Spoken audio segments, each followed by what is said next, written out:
അസ്സലാത്തു വസ്സലാമു അലൈക യാ സയ്യിദി യാ റസൂലല്ലാഹ് സ്വല്ലല്ലാഹു അലൈഹി വസല്ലം.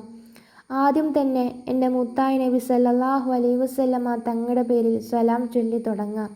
പ്രിയപ്പെട്ട മുഹിബീങ്ങളെ, നമ്മുടെ ജീവിതത്തിൽ ചില പ്രാർത്ഥനകളുണ്ട് ഇല്ലേ? അവ ഹൃദയത്തിൽ നിന്നും ചൊല്ലുമ്പോൾ മനസ്സിന് സമാധാനവും ജീവിതത്തിന് ബറക്കത്തും ലഭിക്കും. ഇന്ന് എൻ്റെ ജീവിതത്തിൽ വലിയ മാറ്റങ്ങൾ കൊണ്ടുവന്ന 5 പ്രാർത്ഥനകളെക്കുറിച്ചാണ് ഞാൻ ഇന്ന് ഈ വീഡിയോയിലൂടെ പറയാനായിട്ട് പോകുന്നത്.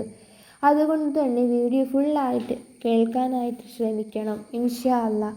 അല്ലാഹു സുബ്ഹാനഹു വ തആല തൗഫീഖ് നൽകി അനുഗ്രഹിക്കട്ടെ. ആമീൻ യാ റബ്ബൽ ആലമീൻ.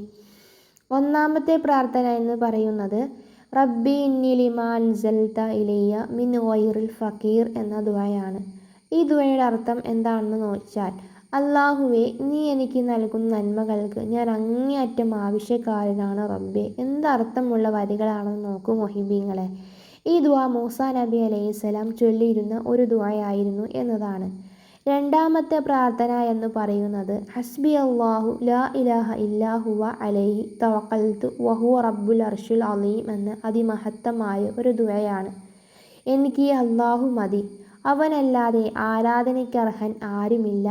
ടെൻഷനും ഭയവും അതുപോലെ മറ്റെന്തെല്ലാം ബുദ്ധിമുട്ടുകൾ അനുഭവപ്പെടുമ്പോഴൊക്കെ ഈ ദുആ ഏറെ ആശ്വാസം നൽകുന്നു എന്നതാണ് മറ്റൊരു ദുആ എന്ന് പറയുന്നത്.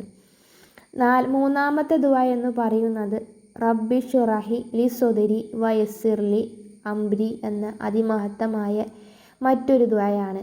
എൻ്റെ ഹൃദയം വിശാലമാക്കുകയും എൻ്റെ കാര്യങ്ങൾ എളുപ്പമാക്കുകയും ചെയ്യണമേ. ഏതൊരു പ്രധാന കാര്യത്തിന് മുമ്പ് ചൊല്ലാവുന്ന മനോഹരമായ ഒരു ദുആ തന്നെയാണ് ഇത്.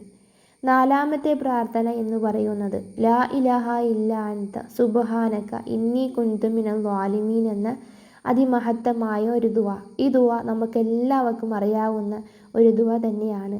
യൂനുസ് നബി അലൈഹിസ്സലാം മത്സ്യത്തിൻ്റെ വയറ്റിൽ കിടന്നപ്പോൾ ചൊല്ലി രക്ഷപ്പെടാൻ വേണ്ടി ചൊല്ലി അതിമഹത്തമായ ഒരു ദുആ തന്നെയാണ്. പ്രയാസങ്ങളിൽ നിന്ന് രക്ഷ ലഭിക്കാനുള്ള ഏറെ മഹത്തമായ ഒരു ദുആ തന്നെയാണ്. അഞ്ചാമത്തെ ദുആ എന്ന് പറയുന്നത് റബ്ബനാ ആതിനാ ഫിദ്ദുനിയാ ഹസനതൻ വഫിൽ ആഖിറതി ഹസനതൻ വഖിനാ അദാബന്നാർ എന്ന ദുആയാണ്. ഈ ദുആയും നമുക്കൊക്കെ അറിയാവുന്ന ഒരു ദുആ തന്നെയാണ്. ദുനിയാവിലും ആഖിറത്തിലും നന്മ നൽകുകയും നരകശിക്ഷയിൽ നിന്ന് കാക്കുകയും ചെയ്യണമേ എന്നാണ് ഈ ദുആയുടെ അർത്ഥം. ഇൻഷാ അല്ലാഹ്. ഇങ്ങനെ തുടങ്ങി നമുക്കൊക്കെ ഉണ്ടാവും ഓരോ ദുആകൾ വച്ചിട്ട്. ആ ദുആയെല്ലാം നമ്മുടെ ജീവിതത്തിൽ നാം ഭാഗമാക്കണം. പ്രാർത്ഥനകൾ വെറും വാക്കുകളല്ല, അല്ലാഹുവിനോടുള്ള വിശ്വാസവും പ്രതീക്ഷയുമാണ്. ഈ 5 പ്രാർത്ഥന ദിവസം ചൊല്ലാൻ ശ്രമിച്ചാൽ അല്ലാഹു നമ്മുടെ ജീവിതത്തിൽ ബറക്കത്തും സമാധാനവും നൽകും.